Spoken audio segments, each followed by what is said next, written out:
All right.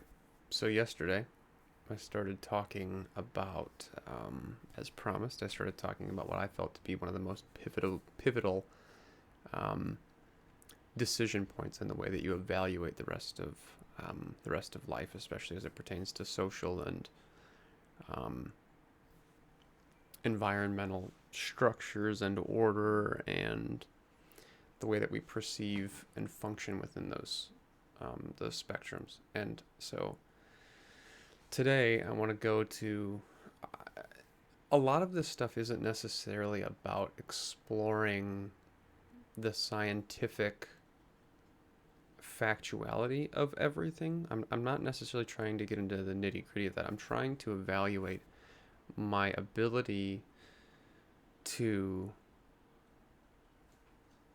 have a foundational premise and to test that against what is revealed in reality. So, true evidence, um, and hold myself consistent and say, is my premise supported by reality? So, a foundation is your baseline, and then you build upon that. And then what happens is if you find out that, but it's also kind of an ecosystem in a way. It's not a traditional building. Like an argument is a building, but this is cohesive. Everything has to connect in a coherent and consistent way. So I keep using the word like foundation and premise and all of these things, but it's more than that. It's this intertwined connectedness that is demanded by the way that the world sort of is. So when I say foundation, I mean foundation in the sense that I believe it is something that's critical that helps to inform the way that you look at lots of other things, but it's not foundational in the sense that it gets to override what is true.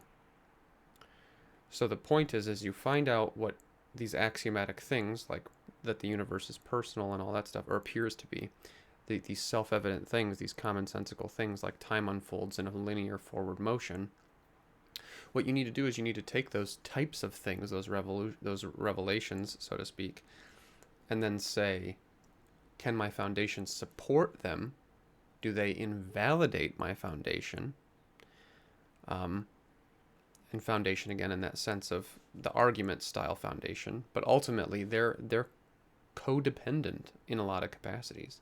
If my foundation of my argument does not work in its ecosystem environment, that I find something that exists that can't be explained or that my premise doesn't allow, then that foundation kind of crumbles within my argument state. So this is basically a multi-series argument because I think that argument is the best way to logically lay out the proof of something. Like even for example, like scientific discoveries, the scientific method is a philosophical structure.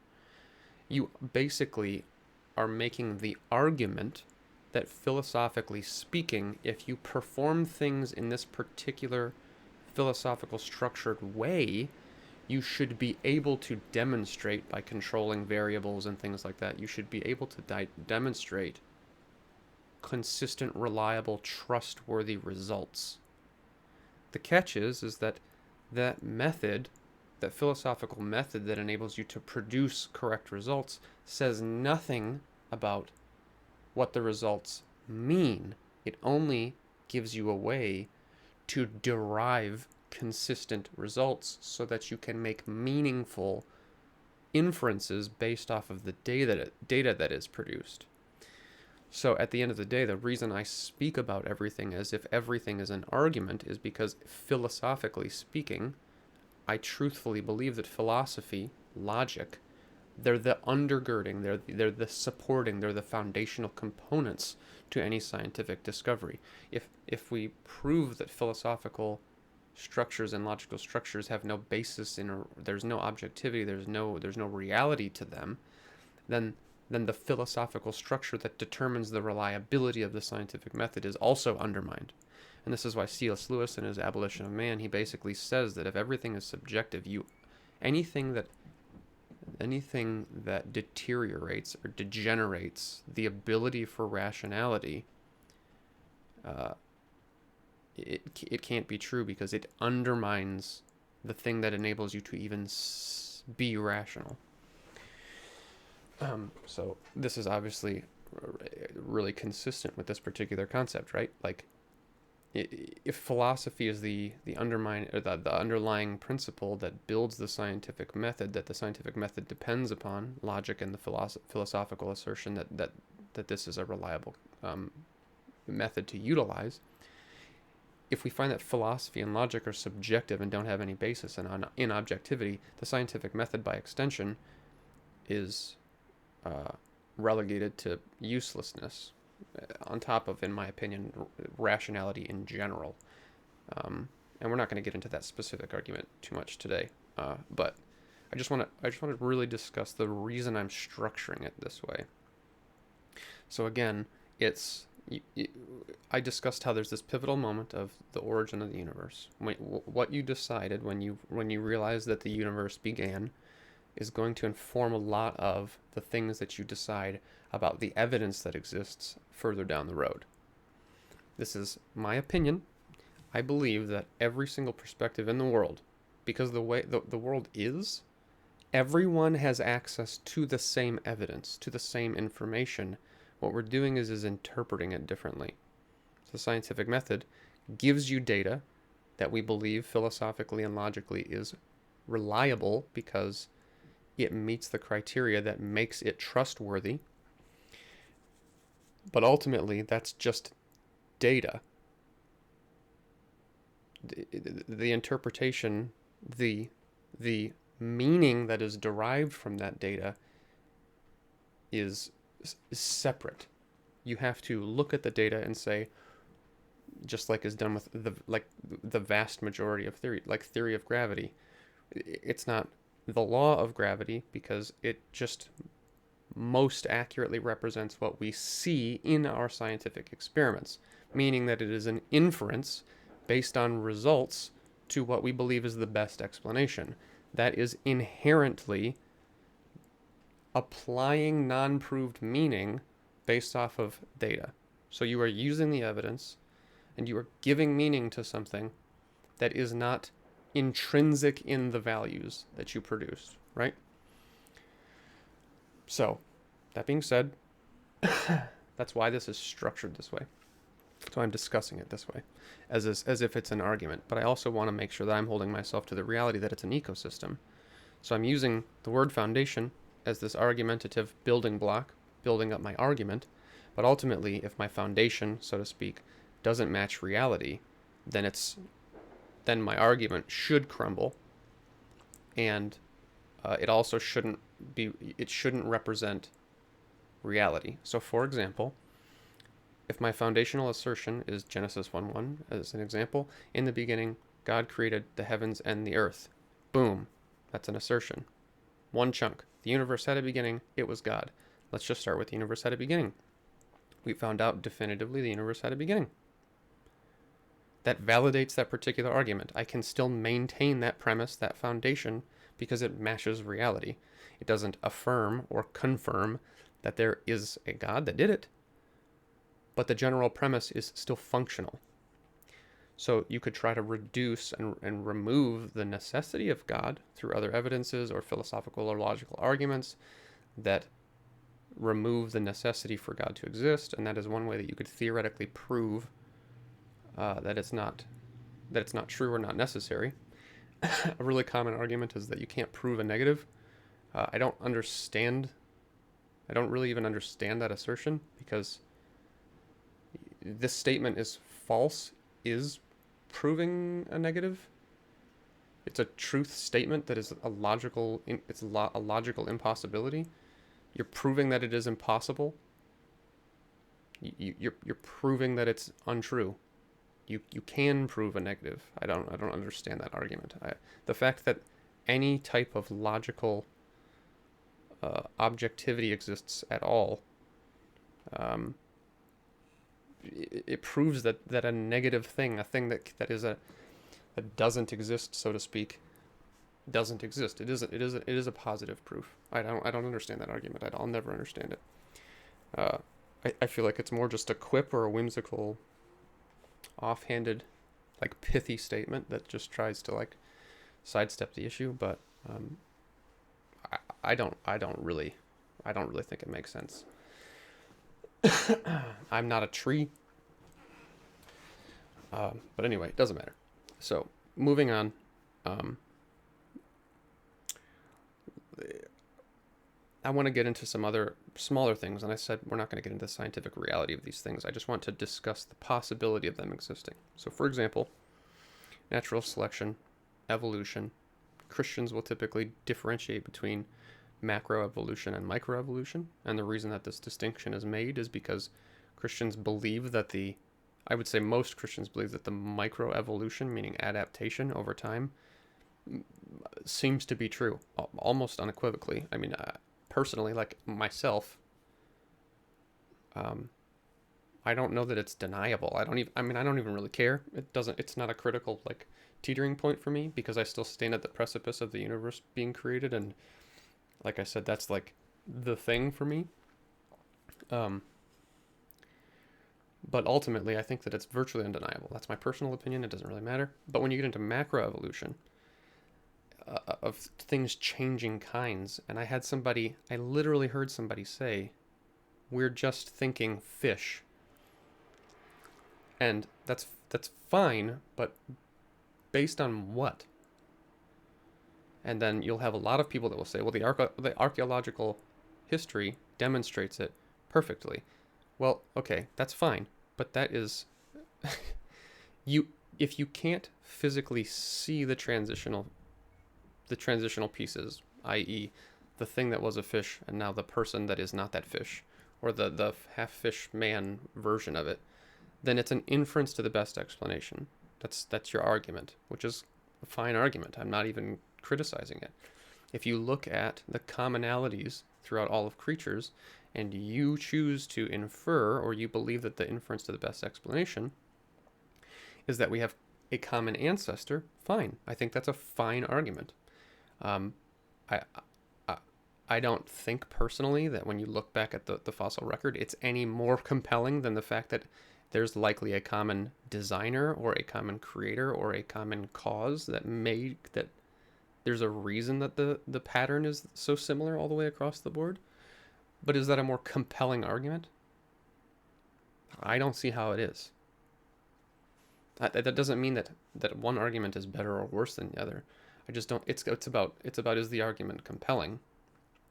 So for what I mean by that is a Christian going to be able to go to somebody who believes in macroevolution and the process of kinds changing over time, and they're going to be able to look at the fossil record and say to them, it's common design.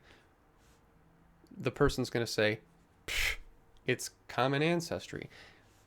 That's not a good argument because it's an inference to the best explanation, and it's mostly based off of whatever you take as your presuppositional premise. So if you don't believe de facto that the universe has a creator, the inference to the best explanation is that it's a common ancestor because the evidence looks similar. If your presupposition is that there is a cause, an uncaused first cause, and that there's a creator that makes that thing make the most sense, you're naturally going to look at that and say, oh, that's the common design. So this argument sucks. It just does. It's just not a good argument. It's not going to compel anybody. It's not going to move anybody off of their position. I shouldn't say it's not going to move anybody. It's going to move very few to nobody. Most people aren't educated enough on the fossil record to even be able to speak to it intelligently. In my opinion, in my experience, the vast majority of people that I have ever met that claim to have knowledge about this are what I would consider to be so indoctrinated into their particular presupposition that they're going to land on it no matter what. I think that's true for Christians, and I think that that's true for the scientific community. I just think that that's the way that it is. You're gonna read into the evidence that exists, that we all have access to, that is the same for all of us, and you're going to read into your inference whatever your presuppositional bias is. Then you get into things like natural selection. I personally don't see any problem with natural selection. There seems to be It seems to make sense. There's adaptation. As things encounter issues, the thing that lives gets to procreate. I don't really think that that is really that complicated. It seems bizarre to me that humans persist life that has flaws and quote unquote flaws, and we defend the necessity to preserve life that has genetic flaws, especially those that make people or animals or whatever unable to procreate. We preserve those traits for long periods of time and will sacrifice societally to do so. I think those types of acts, which I would consider to be moral acts, that they assign this intrinsic value to something that nature has deemed is unworthy of living. Not unworthy of living, unworthy of procreating, which is the purpose of living. It seems bizarre to me that we would make a moral assertion that act is justifiable for some reason. Not justifiable, but that act is coherent. The best argument I think you could make is that we preserve the species regardless of their ability to do what the species is supposed to do, because we do. I think that's the consistent argument. We just do it. We just take care of our own, even if they don't serve a purpose, so to speak. Even if they're a burden on society, we just support them because that's what we do.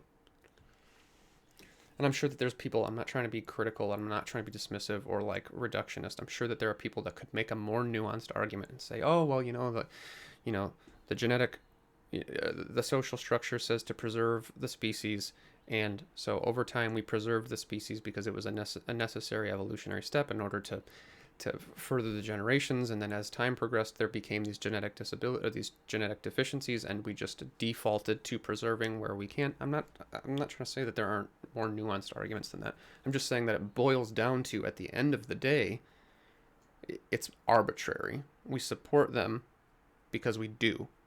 It's just what happened. It's just what happens. There's no right or wrong objectivity to it. There's no purpose to it. It's just what happened. It's just how we function, and that's that. So the catch now. So what I'm going to transition to is setting this premise up of evolution and acknowledging that I truly believe that adaptation, as it pertains to what we would consider microevolution, seems to be pretty much undeniable. I don't really see a reason why we would cower from that. I believe that Christians, if you truly believe that God created this world, what happens in it is how it's supposed to be. So you shouldn't be afraid of how it is supposed to be. I don't think. Especially not if you believe that the Christian God created it. Why would you be afraid of discovering how the world is supposed to be, regardless of what it's supposed to be? You believe he made it that way. So I don't know why we would be scared of this. It's like this weird paradigm where the only reason, in my opinion, that a Christian would be scared of discovering how the world is if it would prove to them that God doesn't exist. But if you believe that he did create the world, then you should want to know how the world exists. And you should fearlessly pursue answers to all of those types of things. There should never be any fear in discovering what's true about the world. I don't understand this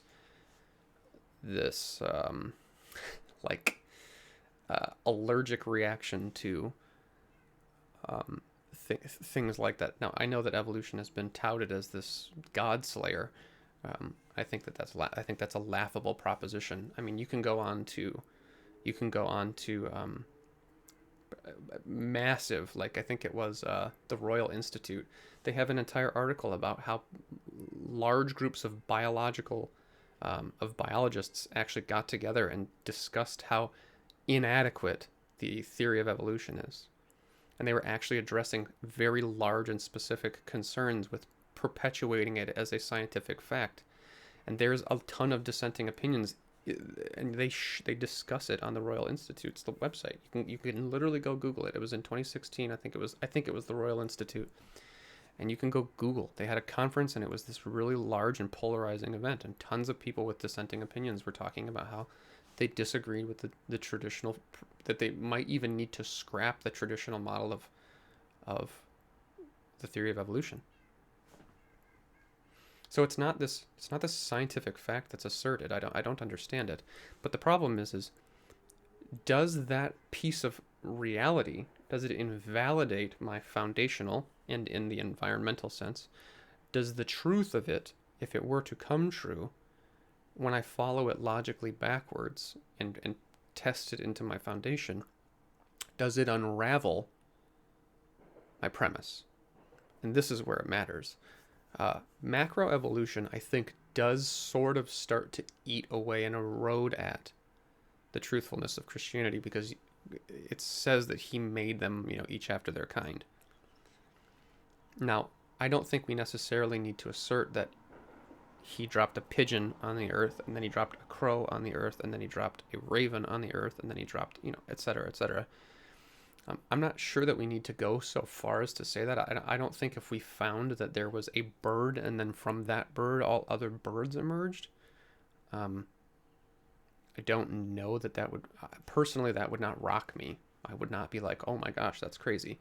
I do start thinking that if you show that bacteria turned into, okay, first and foremost, that bacteria formed itself, and then secondly, that bacteria turned into a fish, which turned into, whatever, like a fish bird, and then a fish bird turned into a primate, and then a primate turned into a human.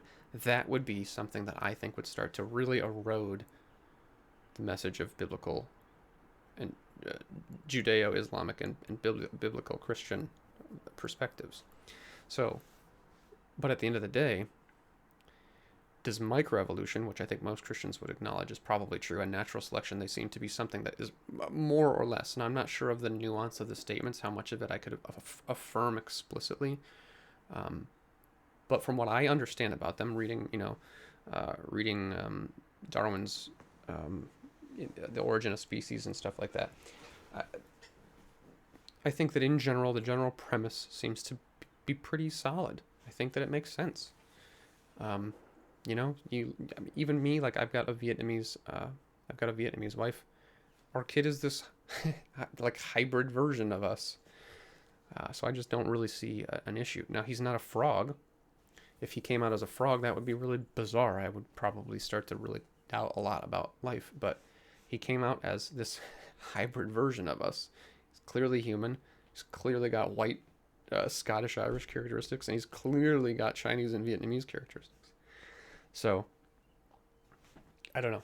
I don't see why that we would really, that the possibility or the proposition that microevolution exists does not erode my faith.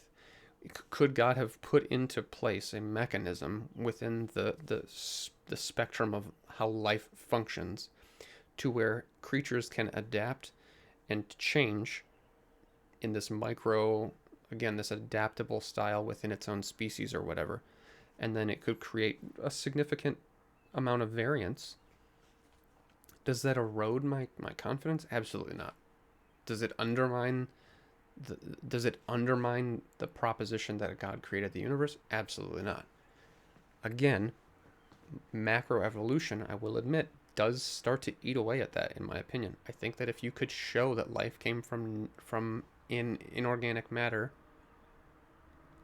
and then all species came from that does start to raise an issue, because biblically speaking, scripturally, it does sound like they were created one after their kind and put on the earth in that capacity. Now, none of that is explicitly stated. So, for example, it is possible that the forms, and I'm getting into some philosophical arguments. I'm not saying that I believe this, but just to get your mind churning about the ways that you can think about this and rationalize this. It's possible that God created the forms of all different living creatures, and then he put into place a mechanism that enabled those things to be fulfilled. Because ultimately, God could turn a rock into a person if he wanted to. It says that he made Adam from the dust. So in a sense, biblical Christians do believe that humanity arose from the matter, from the inorganic matter of the universe, and the thing that makes us alive is that the Spirit of God was breathed into us. So if you proved that life arose from the inorganic matter of the universe, it it wouldn't erode my faith. It would definitely start making me question pretty heavily, though. I won't lie. I would really have to wrestle with things, and I would have to read Genesis maybe in a different lens, which I'm comfortable doing, because at the end of the day, the whole point is if you're a Bible believing Christian, you believe the world is made the way it's supposed to be. So whatever is true in the world, you try to reconcile. If you end up doubting and you end up losing your faith in that, you did so believing that the world was supposed to tell you was supposed to reflect what you're told, right? It was supposed to reflect what's been revealed. If it doesn't, it's either you don't understand it, which is, I would argue, probable, but it also could be untrue. And I don't think we should be afraid of that, because we're supposed to believe that God's truth permeates this world, and that the way he built it is true. And then we believe that he revealed his character and the truth about this world through scripture intentionally, so that it could be preserved and his word could be the guiding force, so that he could force it to persist through the generations. So again, a really important part of this is to acknowledge, and this is the truth, I truly believe this, I believe that at the stage where you start getting into things like evolution and natural selection, which are a pretty common jump from from the origin of the universe, do those pieces of existence erode your premises? For God, in my opinion, absolutely not. Could certain components of it that have been posited or asserted as possible make them really difficult? Yes. For a naturalist and a materialist, you would have to, in my opinion, if you've already conceded that the universe came into existence from effectively nothing, it is not going to blow you away that life formed. Even if the statistical likelihood that it was virtually beyond comprehension impossible, you're never going to be surprised that life came into existence, because you exist. So the statistical anomaly of life forming in a universe where it formed itself is not going to blow you away. You've already conceded something even more insane. Not insane, but more, like impossible sounding. So the impossibility of the universe coming into existence from effectively nothing is far more hard to accept than the fact that life was created from the stuff that life needs to be created. Are you starting to see the chain of how this impacts the way that you view things? Once you believe that something that most would consider to be impossible by definition, once you've conceded that, the statistical unlikelihood that the stuff that makes life seem to be possible generated life is not hard to believe. For Christians, you believe God made the universe, so it's like, okay, he can literally do anything. So no matter the odds of it being difficult that life created itself, he can obviously make life if he wants to. He made the whole universe. And I don't want to call it ironic. There's a good word. The part of this that to me is humorous is that chance and likelihood and risk and all of these analytical terms that have a lot of weight and a lot of importance in the modern societies that we live in. Things like possibility and chance and likelihood and statistical, all of these words, they have this really, really profound rooting in what we know is possible and what we know is likely versus the thing that happened.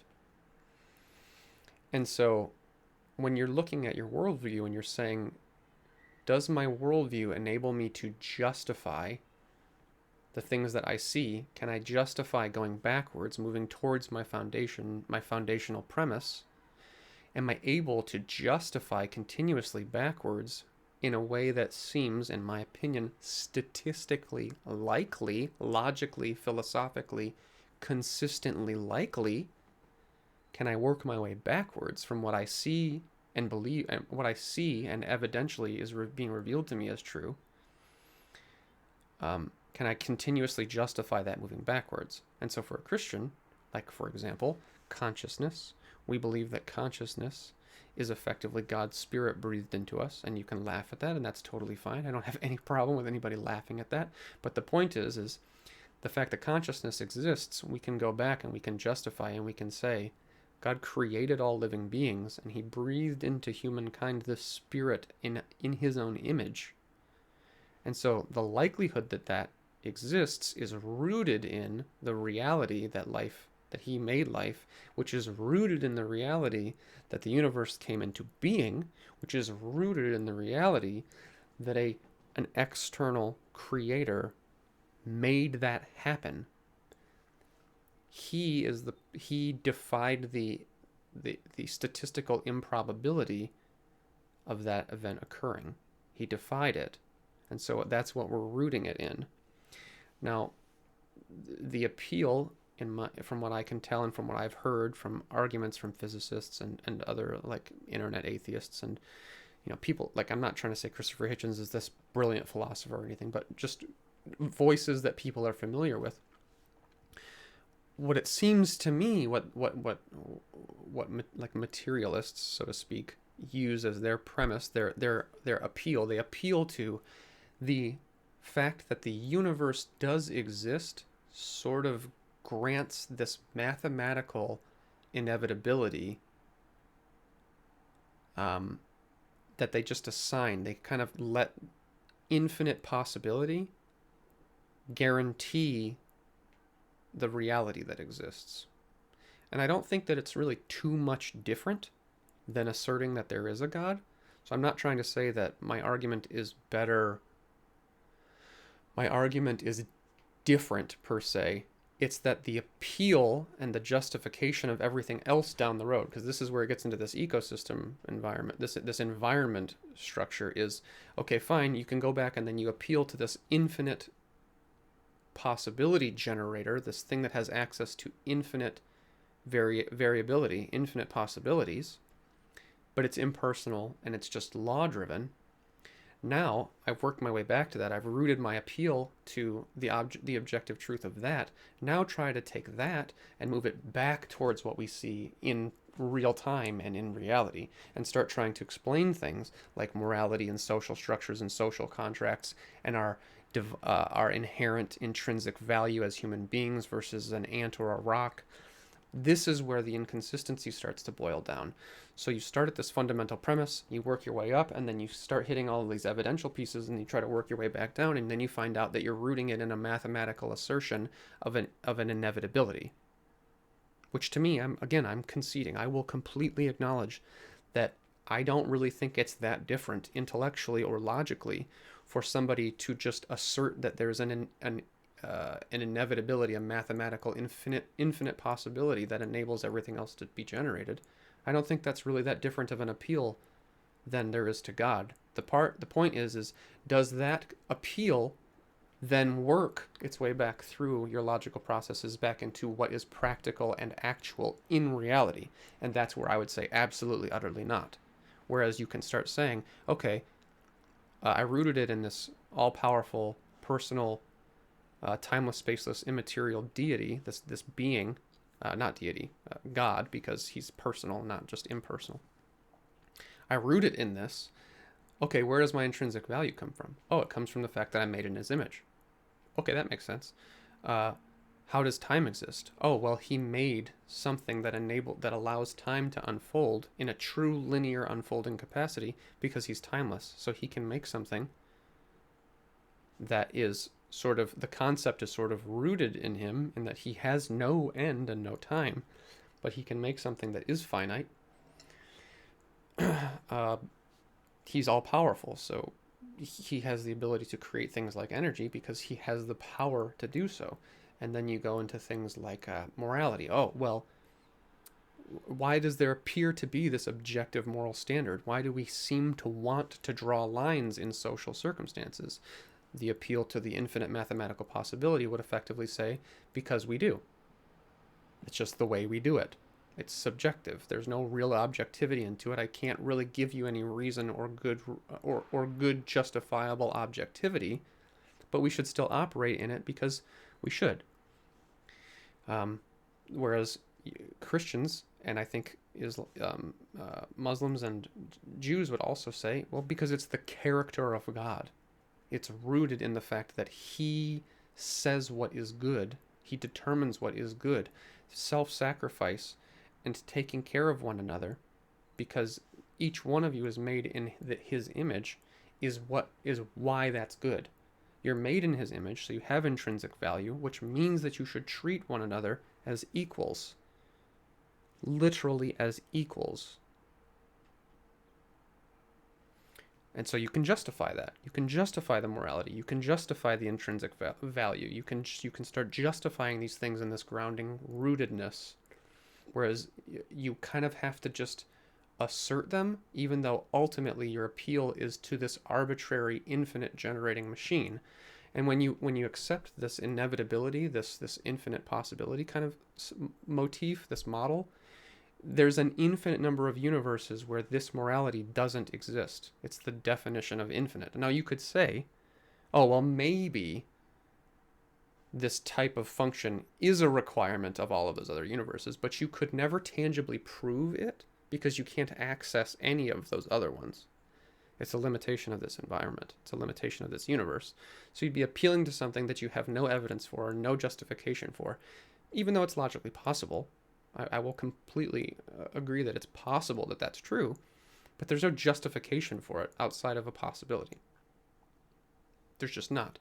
You would basically, your argument is that there's infinite, and because there's infinite, then this one is inevitable, but then you don't want, you want your cake and to eat it too when somebody would come to you and say, oh, well, if there's infinite possibilities that make every possible variation inevitable, then there's an infinite number of universes where this structure doesn't exist, and where this morality doesn't exist, and where this form of life doesn't exist, and where this form of life isn't even possible. And then you start getting into the absurdity, the arbitrariness, the subjectivity of whatever happens in this world has absolutely no grounding merit and no rational objectivity whatsoever. Because you don't get your cake and to eat it too. You don't get to say, well, every possibility that is possible will come to pass, and therefore this is inevitable, and then be like, but the ones that make my thing make no sense. Those can't be. Like, that's not cool. You just can't appeal to that. I'm not saying that it's not possible. Of course it's possible, but it's a crappy argument. It's a really bad argument. And it shouldn't be taken seriously because it's not consistent. It's barely coherent. And even though it's possible, it doesn't really correspond to reality because you can't prove any or access any of those other universes that you're using as your basis to determine and that you're using as your appeal to justify everything that you see. So your evidence is nothing. It boils down to basically just saying the phrase, and I mean it exactly like I'm saying it. It is what it is. Your appeal is, it is what it is. And that's, if you think that's a good argument, then you have never fought with your parents, because nobody thinks that's a good argument. Parents who say, because I said so, don't understand their children very well, and I would argue that even to this day, children who have parents that just say, because I said so, probably still don't really take it seriously.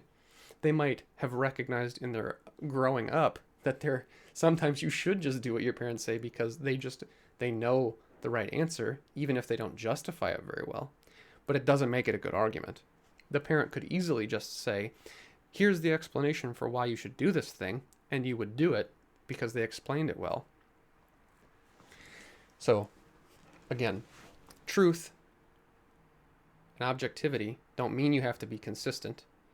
And truth and objectivity, you can say true things without a good argument. It's just better to do it with a good argument. That's really all that boils down to.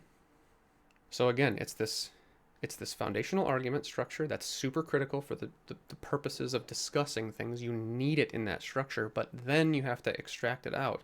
You have to do the abstraction, and you have to say, can I justify from left to right? Can I justify from foundation, not foundation, from like premise-y? Can I justify from my premise to my realized actuality, to real life?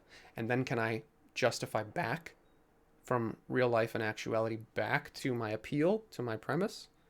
If you can't do that adequately, you have a garbage position. So if you truly believe that appealing to some universe generating machine or law that you can't explain, and you couldn't by definition explain it because it would have to have access to things that don't exist in this world, if you think that appealing to that is less crazy than appealing to a god, I would call you disingenuous. I'm not calling you a liar. I'm not calling you dishonest. I don't see the logic of that. There's no logic in that to me.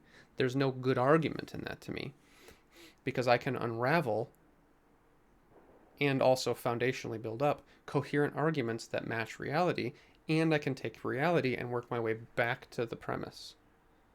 Whereas I can start at my premise and work my way up towards reality, and it starts to really get kind of bizarre.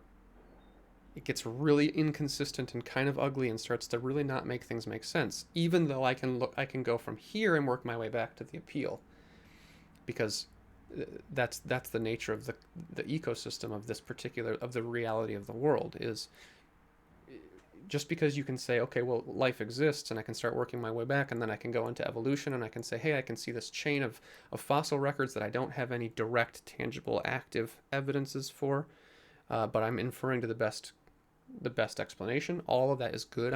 I encourage that. I think that that's intelligent, and that's a wise way to go. You're all the way back, and then you're appealing to this thing, and you're like, okay, I'm going to appeal to this universe generating thing and these other laws that seem to exist, even though I can't explain them without all of the things that I know began. So like we talked about gravity and the second law of thermodynamics and all these things, even though without access to all of the concepts that had a beginning, I still believe that there is a law that governs all of those things and makes them an inevitability. Then you take that premise and you start trying to rebuild from the ground up, and that falls apart. You have to start saying things like rape and murder are virtually subjective, and then you go back and you say, well, here's my appeal, and then it's like, okay, yeah, but your appeal is arbitrary. So it's not about being right. I don't even care about being right. I want to know what's true, and I want to be able to discuss something with somebody civilly, patiently. But these are foundational core differences that will completely and utterly clash in every conceivable way when both parties are being consistent with their presuppositions. I believe them to be insurmountable. They will change the way you feel about any position that can be taken, especially in the social, moral, and since politics is kind of the combination of those two things, I'll just include the political spectrum. It's inevitable. They will clash utterly, completely, and viciously, because they completely change the way that you look at everything. I think it's just the way that it is. And I'm going to get into nuanced, specific, polarizing topics. I'm going to discuss stuff that's complicated that people don't like talking about. And I'm going to do my absolute best to be honest and with integrity. Take my premise, build up to that point, take my point, build back to my premise. That's what you have to do in all of this stuff. Take your foundation, see if it matches, see if it can explain adequately where you end up, take where you end up, and see if it can explain adequately or can be justified adequately in your premise. If it can't, you have a bad argument. You have a bad argument, or you're inferring to the wrong explanation. You're interpreting the evidence in a way that doesn't seem to make sense or doesn't seem to match reality. And again, I want to harp on one last piece before I end this. Changing your mind from whatever you were originally taught does not make your conclusion in any way more valuable. Period. If you appeal to objectivity, which I am definitely doing, and you don't have to, but at the end of the day, if you believe you're right, you're appealing to objectivity. Right? It's just the truth. If you believe you understand the truth of things, you're making an appeal to objectivity. Even if you say that all truth is subjective, that's an objective truth, that all truth is subjective. You would just have to say, except that one. And so that's the really critical component, right? Like changing your mind, going from Christian to atheist, Christian to Muslim, Christian to Jew, Christian to Hindu, Christian to Buddhist, making a changing some fundamental belief has no bearing on whether or not your change is intelligent, consistent, coherent. If it has any correspondence to reality, you could do it completely and utterly without understanding anything about what you did or why you did it. That doesn't mean you didn't do any of those things. That doesn't mean you didn't try to be consistent and you didn't try to find it out. But you could do all of those things without ever having done any thoughtfulness on it. I recently watched an interview where the girl was debating. She's currently part of the Mormon Church, and she was debating with, I don't know what denomination he is, but what I would consider just like a run-of-the-mill Christian, so to speak. He affirms the Nicene Creed and basic propositions. They're debating, and she said, I'm not even kidding you, this is a direct quote. She said she was an atheist for a while, and she was a Hindu and a Buddhist, and there was another one that she said, not Scientologist. I'm not sure what the other one was. And then she's a Mormon. Do you really think that girl is employing critical thinking? She's holding herself to consistency and rational thought, and she's using logic, and she's really testing what she's discovering? Or do you think she's just really confused because she's not diligent? I know where I land on that. You don't have to agree with me. But changing your mind doesn't make you smarter, doesn't make you right, doesn't make you better. Wanting to know what's true makes you smarter and makes you better, and strengthens your ability to not be confused. So I guess I'll see you in the next one. Not sure what we'll talk about just yet, but it's probably going to be something down the road of evolution. So see you then.